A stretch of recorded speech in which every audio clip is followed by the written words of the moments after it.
Olá pessoal, tudo bem? Chegamos ao nosso aulão final, aula 27. A aula 27 ela vai ser dividida em 8 momentos, e esses momentos é mais para assim, discutir as questões relacionadas à Fundep, dicas de concentração e preenchimento de gabarito. Teremos um aulão final de conteúdos, aplicação de provas dentro da Fundep, dicas de alimentação no dia da prova, dicas de concentração e preenchimento de gabarito. Então este é o primeiro momento. A aula 27 ela será dividida em 8 momentos. Então vamos lá. Entre os direitos assegurados pelo respectivo Estatuto à criança e ao adolescente relativamente à educação, não se inclui. Então, dentro do Estatuto da Criança e do Adolescente, o que não se inclui dentro do Estatuto da Criança e do Adolescente? Então vamos lá, no item A. O de ser respeitado por seus educadores, o acesso à escola pública e gratuita próximo de sua residência, a adoção do regime de progressão continuada, o de contestar critérios avaliativos com possibilidade de recorrer às instâncias escolares superiores. Então, o que não está aqui incluído dentro do Estatuto da Criança e do Adolescente, não está assegurado, é a adoção do regime de progressão continuada. Você não vê isso no Estatuto da Criança e Adolescente.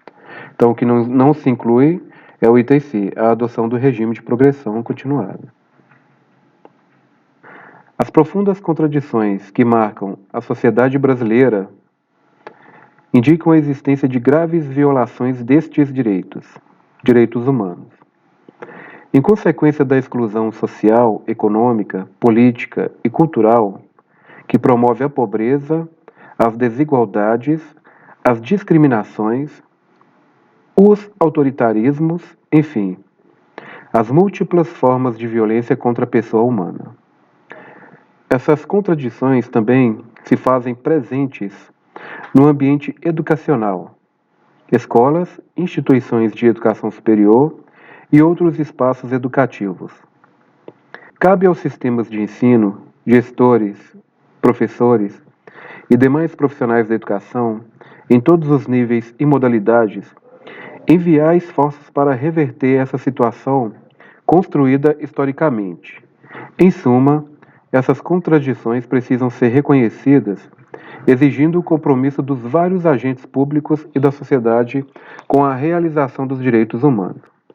A educação em direitos humanos vem sendo entendida como uma mediação necessária de acesso ao legado histórico dos direitos humanos, bem como alicerce para a mudança social.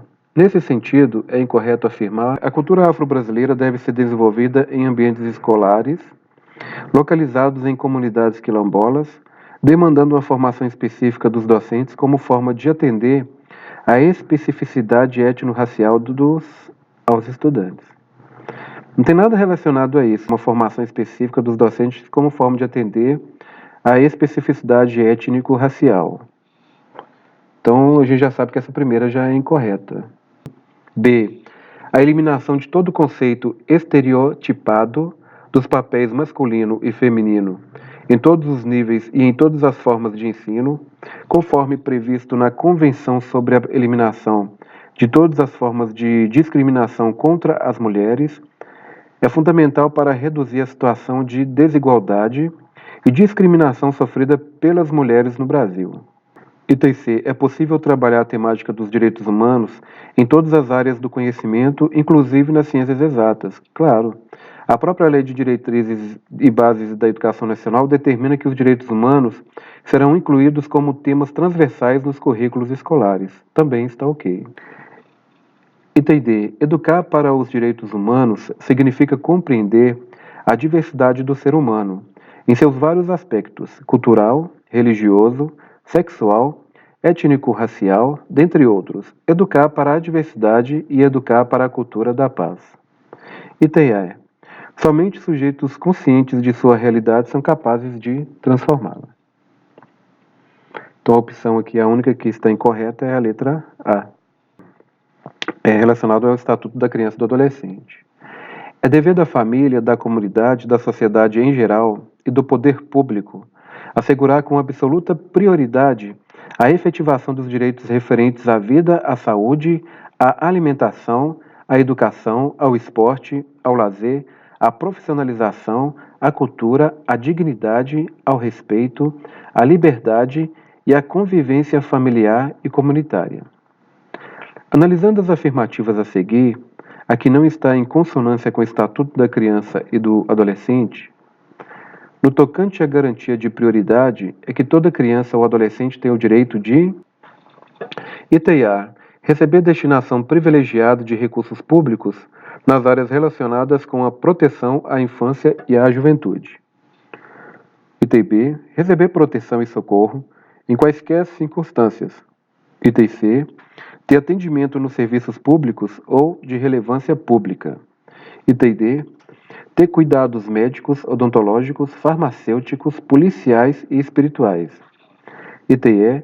Ter preferência na formulação e na execução das políticas sociais públicas. Então, a opção incorreta ali é a letra D. Outra questão a ser comentada aqui é essa aqui, vamos lá. Ao longo da história, as comunidades quilombolas tiveram seus direitos negados. O direito dessas comunidades à educação e à escola apenas recentemente tem sido reconhecido. E ainda assim, muito timidamente, segundo o documento que estabelece as diretrizes para a organização da educação escolar quilombola, 2017, ela será ofertada preferencialmente por estabelecimentos de ensino localizados em comunidades quilombolas, rurais e urbanas, reconhecidas pelos órgãos públicos. Então, são princípios que fundamentam a educação escolar quilombola. Então, item 1. A legalidade em línguas reminiscentes, a moralidade, os marcos civilizatórios e a impessoalidade. 2. A superação do racismo, o incentivo ao planejamento do trabalho, a impessoalidade e os marcos civilizatórios. 3. A memória coletiva, o direito ao etnodesenvolvimento, a superação do racismo, a territorialidade e o respeito do processo histórico. 4. A articulação entre conhecimentos científicos tradicionais e práticas socioculturais, as tecnologias e as formas de produção de trabalho. 5. A defesa do meio ambiente, a redução das desigualdades, a livre concorrência e o incentivo ao planejamento do trabalho e da vida social. São princípios que fundamentam a educação escolar quilombola. 3. A memória coletiva, o direito ao etnodesenvolvimento, a superação do racismo, a territorialidade e o respeito ao processo histórico. 4. A articulação entre os conhecimentos científicos tradicionais e práticas socioculturais, as tecnologias e as formas de produção do trabalho. Segundo a Convenção da Organização das Nações Unidas sobre a eliminação de todas as formas de discriminação racial, os Estados-parte condenam a discriminação racial e comprometem-se a adotar uma política de eliminação da discriminação racial, em todas as suas formas e de promoção de entendimento entre todas as raças.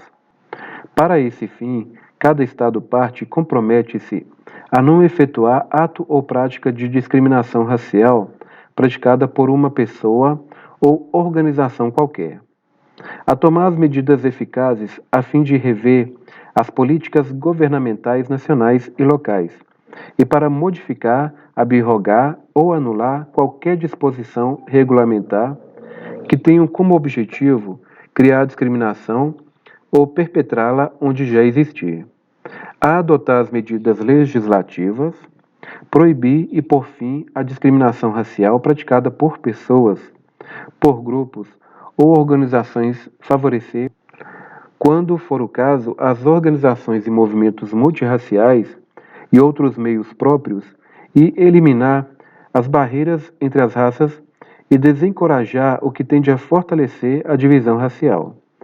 Os Estados-partes comprometem-se a proibir e a eliminar a discriminação racial em todas as suas formas e a garantir o direito de toda à igualdade perante a lei, sem distinção de raça, de cor ou de origem nacional ou étnica. Assim, todos os cidadãos devem ser garantidos: 1.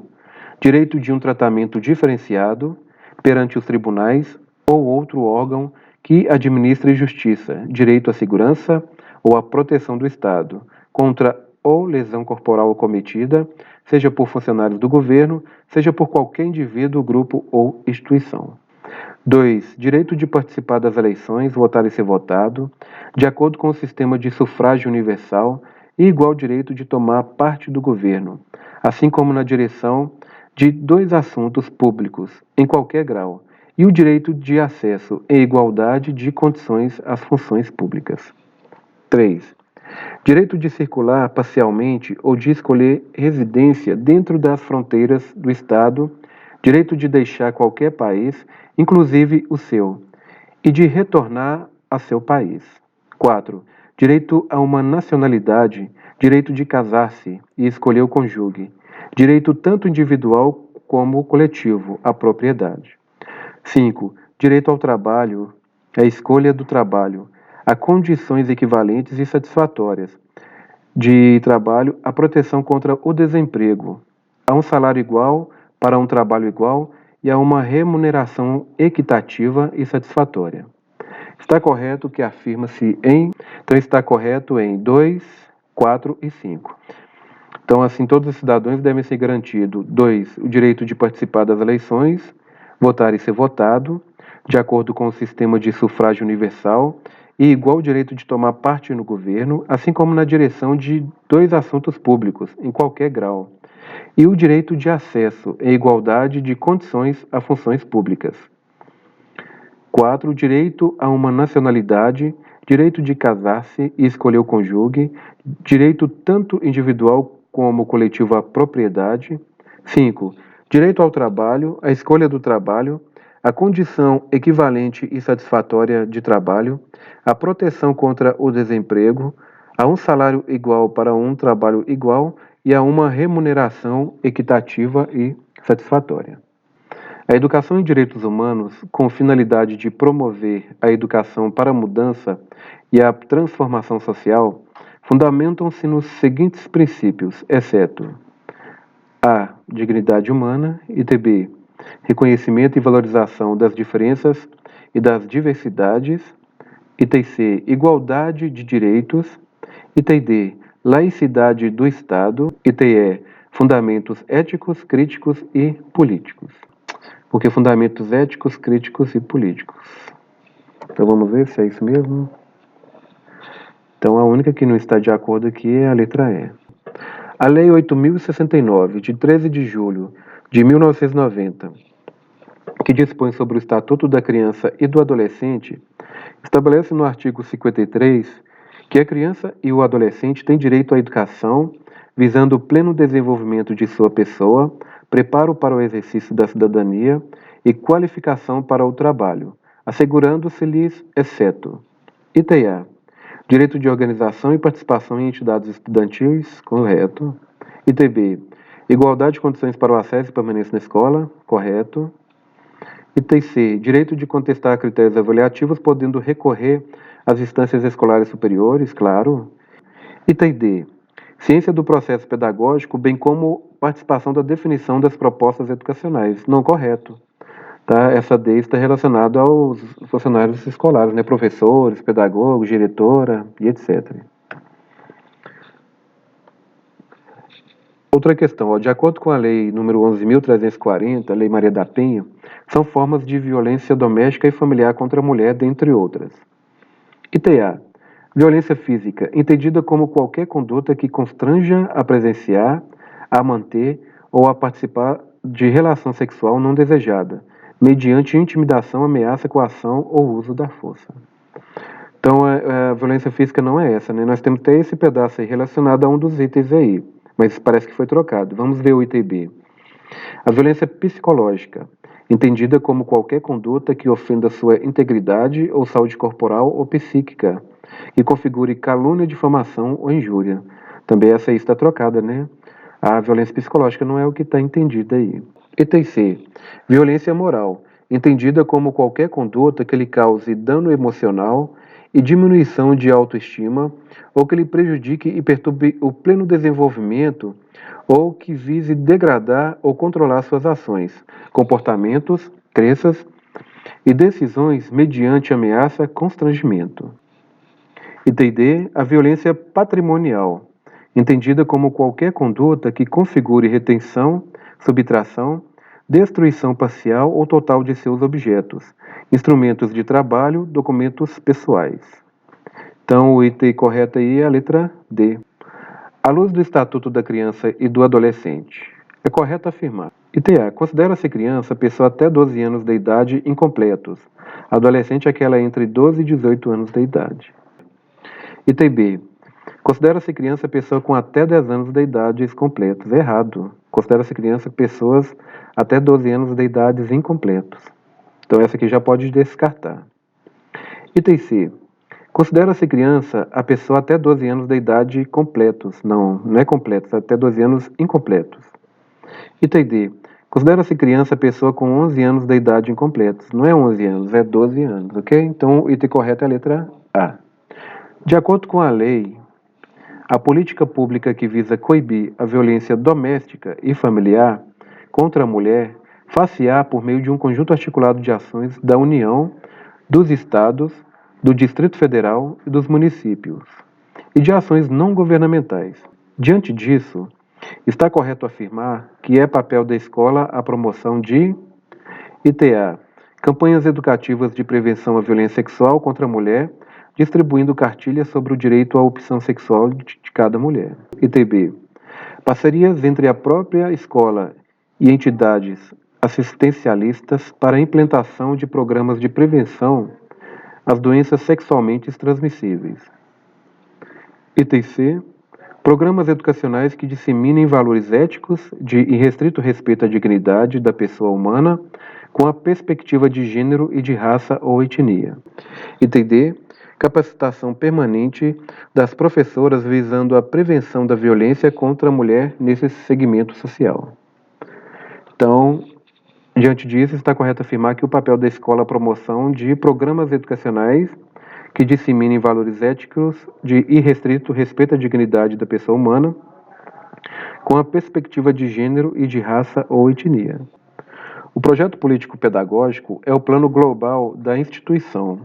Pode ser entendido como uma sistematização, nunca definitiva, de um processo de planejamento participativo que se aperfeiçoa e se objetiva na caminhada que define claramente o tipo de ação educativa que se quer realizar.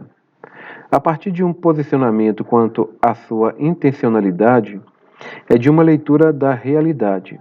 Trata-se de um importante caminho para a reconstrução da identidade da instituição. É um instrumento teórico-metodológico para a transformação da realidade. A partir do texto acima, analisa as afirmativas a seguir. 1. O PPP é amplo, integral, global. É o mais abrangente do nível que está se planejando.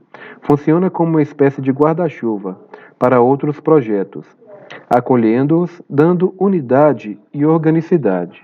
Verdadeiro. 2. A programação do PPP é longa, prevê atividade para todo o ano ou mesmo para vários anos.